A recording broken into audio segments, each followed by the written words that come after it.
Bonjour à tous, on s'attaque aujourd'hui au CAPES de mathématiques, sujet 2023, épreuve 1. On va aujourd'hui faire 8 questions du QCM. Alors, on regarde rapidement le sujet en entier. Je mettrai le lien dans la description pour ceux que ça intéresse. Ici, donc, un problème, c'est des vrais ou faux, hein, c'est le nouveau format, c'est comme ça. Donc, il y a 25 questions plus ou moins faciles. Ensuite, un problème 2, ici, c'est vraiment sur des équations fonctionnelles. Voilà. Donc, nous, je vous le disais, on s'intéresse aux 8 premières questions du QCM, thème analyse. Alors, je rentrerai pas dans la polémique, est-ce que c'est trop facile, est-ce que c'est trop difficile? De toute façon, chacun aura son point de vue. Vraiment, on s'intéresse, nous, à ces 8 questions. L'objectif n'est pas de le faire le plus vite possible, hein, on va faire les choses bien. Expliquer pourquoi chacune est vraie ou chacune est fausse. Donc, on commence tout de suite avec de la parité. Alors, la parité sur R, c'est simple à définir, hein. F et pair sur R, ça équivaut à dire que quel que soit x réel, f de moins x égale f de x. Ici, si on prend donc la contraposée, qu'est-ce que ça va donner? F n'est pas pair sur R, ça équivaut à il existe un x réel tel que f de moins x est différent de f de x. D'accord? Ça veut dire que c'est faux, mais on va donner un contre-exemple pour montrer que quelque chose est faux. Le plus simple, c'est un contre-exemple. Donc ici, contre-exemple.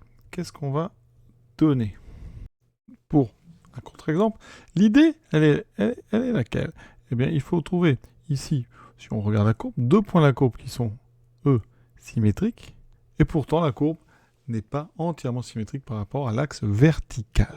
Eh bien, ce qu'on peut proposer, on va la fabriquer. On prend une fonction qui est constante, ici, par exemple, égale à 1, et ensuite, je prends ici une fonction comme ceci. Donc là, je vous propose donc une fonction, la fonction f, d'accord?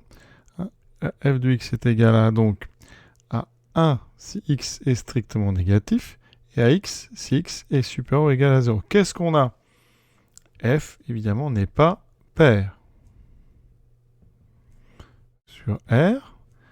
Et vous remarquez que f de 1 est égal à f de moins 1. Donc, pour tout x appartenant à R, on n'a pas f de x différent de moins x. F n'est pas pair sur R. Il existe un x tel que f de moins x égale à f de x. Donc, la propriété ici, elle est tout à fait fausse. Or, pour être complet, en fait, elle est fausse quand on va de gauche à droite, parce que je viens de vous donner un contre-exemple, une fonction qui n'est pas paire, et pourtant, on n'a pas toujours f de x est différent de f de moins x.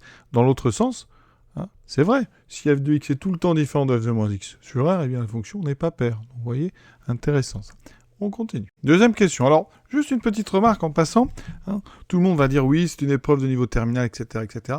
Sincèrement, un élève de terminal qui est capable de faire tout ça, il est vraiment brillant. Voilà, ça c'est un petit aparté. Revenons donc ici à notre question. Donc si f de x égale moins x, admet au moins une solution. Donc on prend une fonction f définie et continue sur AB, à valeur dans AB. C'est important. L'équation f de x égale x admet au moins une solution dans l'intervalle AB. Alors, qu'est-ce que je vous propose? Alors déjà, l'idée, c'est qu'on va travailler, donc on va étudier la fonction g. Ici, cette fonction à x, elle va associer f de x moins x. D'accord? On va la définir sur AB à valeur dans R. Qu'est-ce qu'on peut remarquer? L'image de A. G de A, c'est f de A moins 1. Vous savez que f de A appartient à AB, puisque la fonction f va de AB dans AB. Donc f de A est supérieur ou égal à A.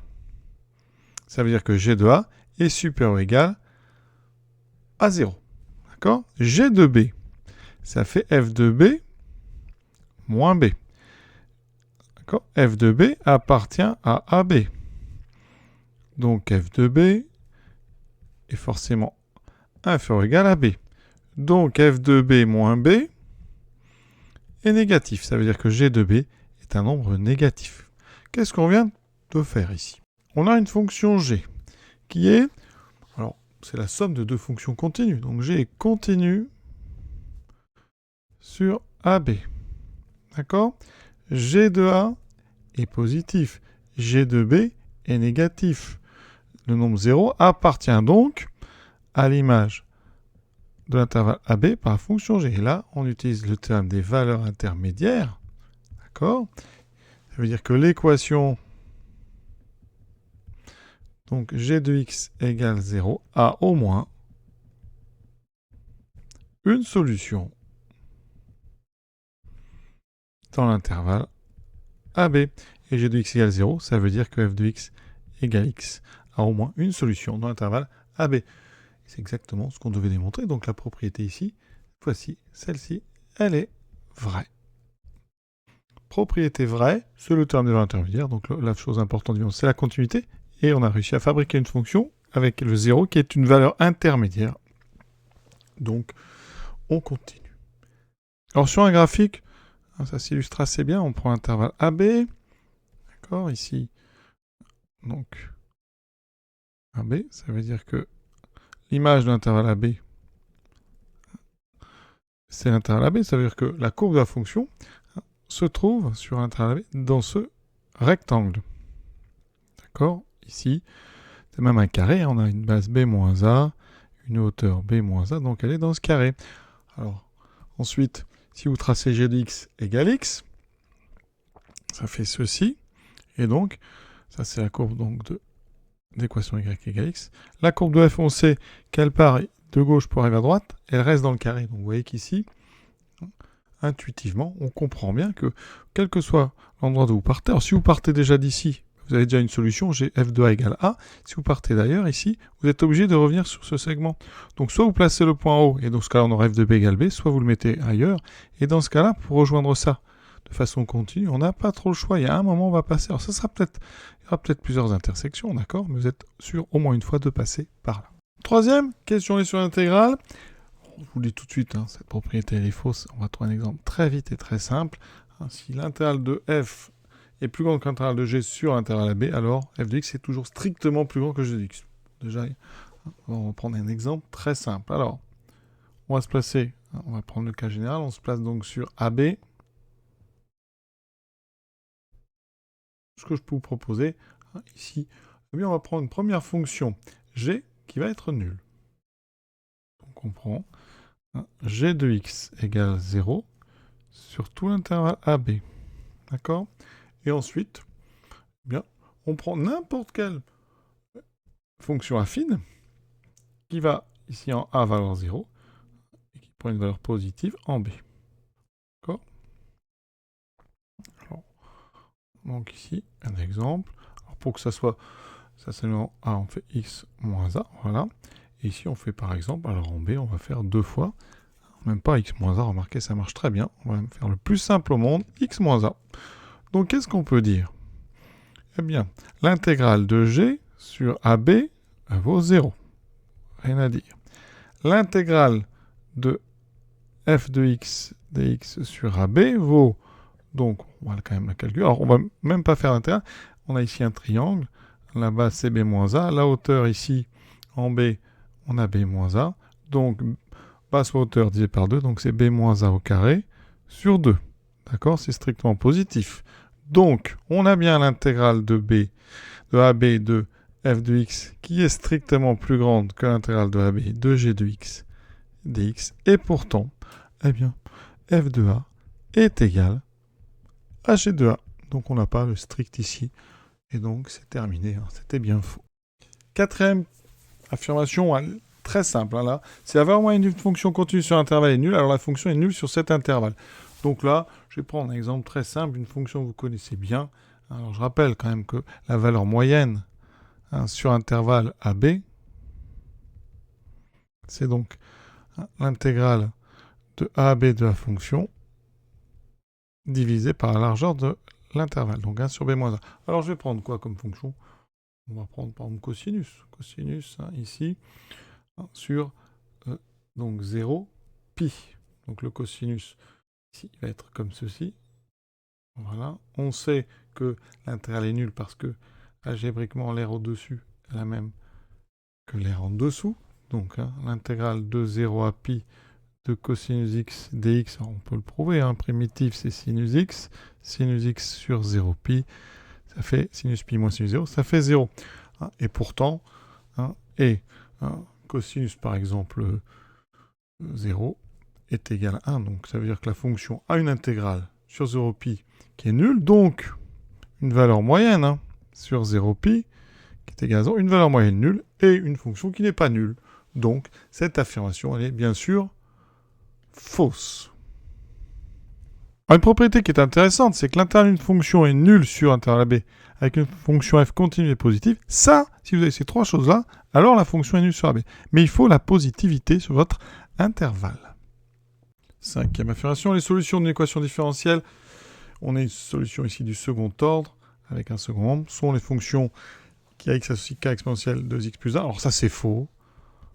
Alors si vous avez bien compris, eh bien, il faut savoir que l'espace solution, c'est un espace de dimension 2, puisqu'on a une équation du second degré, donc ça ne peut pas être ceci. On va quand même le résoudre si vous voulez. Ici, on a une équation caractéristique. On s'occupe d'abord de l'homogène, donc 3R2 moins 3R plus 2 égale 0.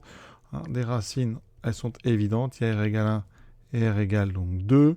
Donc les solutions de l'homogène, donc on va l'appeler E0. Les solutions, c'est les fonctions k s'associent k exponentielle 2x plus k' exponentielle x, d'accord, parce que là on a ça, donc déjà. Et après, vous allez rajouter une solution particulière. La fonction k s'associe 1, elle est solution particulière, vous pouvez vérifier, les deux dérivés s'annulent, 2 fois 1 égale 2. Donc, les solutions de cette équation, c'est les fonctions k s'associent k exponentielle 2x plus k' exponentielle x plus 1, avec k et k' appartenant à R. Et donc ici, eh bien, c'est incomplet, vous n'avez pas toutes les solutions. Voilà, donc faux. On aurait pu dire, par contre, que les fonctions kx associent k exponentielle de x1 sont solutions de. Ce ne sont pas les solutions, mais sont des solutions parmi toutes celles qu'on a trouvées. Sixième question. Alors, vous savez, les questions sur la logique, c'est toujours un petit peu compliqué. La négation, l'assertion, tout de suite réelle majorée converge, et il existe des suites réelles minorées qui ne convergent pas. Alors, l'idée ici, c'est juste de voir que est-ce que pour faire la négation, il faut prendre le contraire de tous les mots de la phrase? C'est-à-dire que tout de suite, il existe une suite ou des suites, et majorée et la minorée convergent, ne convergent pas. Non. Le contraire de toute suite réelle, ce sera il existe une suite, justement avec le contraire de. Donc la négation, si on doit la formuler directement, négation donc de l'assertion, ça sera donc il existe donc des suites, ou une suite au minimum, donc il existe une suite réelle majorée qui diverge. D'accord? Le contraire ici de tout de suite, c'est il existe une suite. Une. Donc là, on vous donne une phrase avec il existe déjà des suites. Donc c'est pas du tout une négation. Donc si on doit répondre rapidement, la négation d'assertion, c'est donc il existe une suite réelle majorée qui diverge. Donc ça veut dire que la question 6, elle est fausse. Alors après, on peut parler d'assertion équivalente. C'est pour ça que ça peut être un petit peu ambigu. Parce que l'assertion qu'on vous propose, donc ici tout de suite réelle majorée converge, c'est une affirmation qui est fausse. Fausse. Pourquoi? Je vous donne un exemple très simple. UN égale moins n. Pour tout n appartenant à grand N. Ici, j'ai UN qui est inférieur ou égal à 0. Elle est donc majorée par 0. Et elle ne converge pas.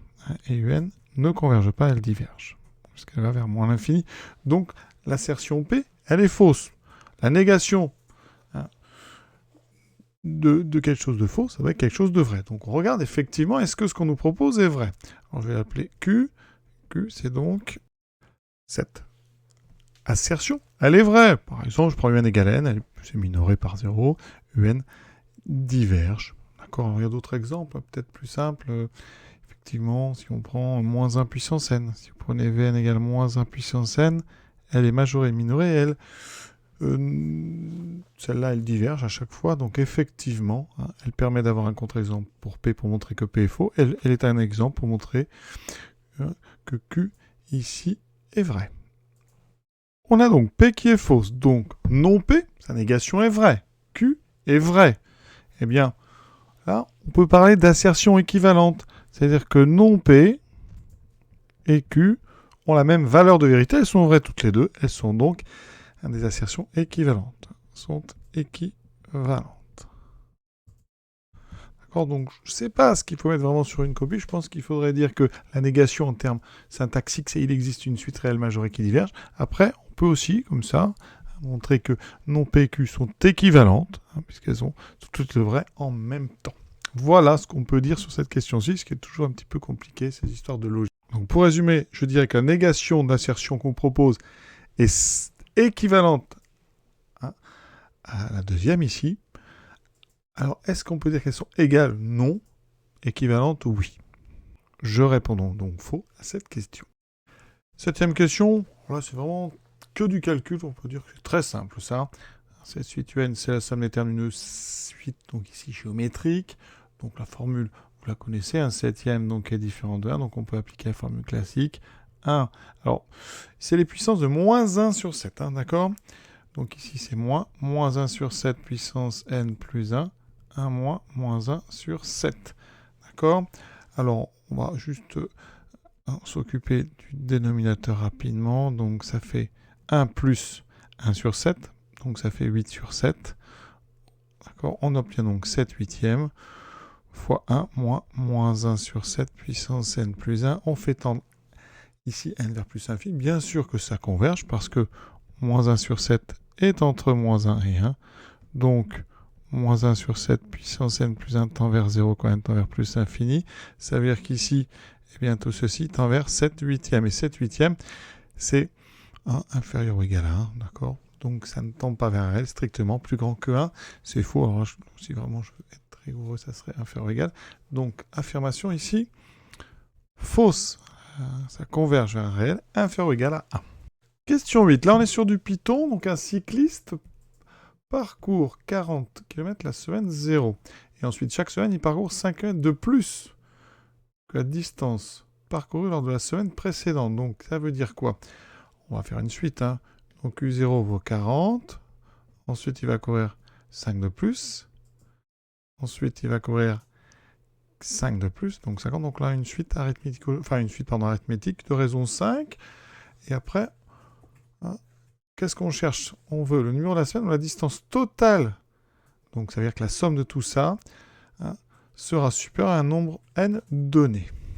Donc effectivement, on doit créer une variable s qui va stocker la somme à chaque fois. Donc ici, on commence, on définit une fonction c, donc ça c'est votre nombre, d'accord, le nombre de kilomètres que vous choisissez. Ensuite, on choisit donc Agazo, c'est notre semaine 0. Semaine 0, il parcourt donc 40, ça c'est bon. Et ensuite, eh bien ici, on initialise la somme à 40. Jusque-là, pas de problème. On met une boucle conditionnelle avec une condition strictement inférieure à n. Alors là, j'ai un petit souci au niveau du équivalent parcours soit supérieur. Il faut dépasser si c'est supérieur. Alors supérieur ou égal ou strictement supérieur, il y a une petite ambiguïté peut-être ici. J'aurais préféré ici être vraiment très précis. Avoir à cet endroit peut-être une condition S inférieure ou égale, comme ça. On s'arrête quand S est strictement plus grand que N. Donc on a vraiment dépassé notre nombre donné. Sinon, on a bien K égale K plus 1, ça c'est le compteur qui permet ici de passer à la semaine d'après. D'accord? Et ensuite, à la somme, on lui rajoute donc U plus 5. Alors U est fixé, c'est 40, donc ça c'est normal, et on rajoute 5 de plus à chaque fois. Donc, finalement, on rajoute chaque semaine, on va rajouter 45. Alors ça ne va pas du tout. Parce que là, en fait, on rajoute, alors c'est pas du tout le problème du inférieur ou égal, donc celui-là, on l'oublie. Voilà.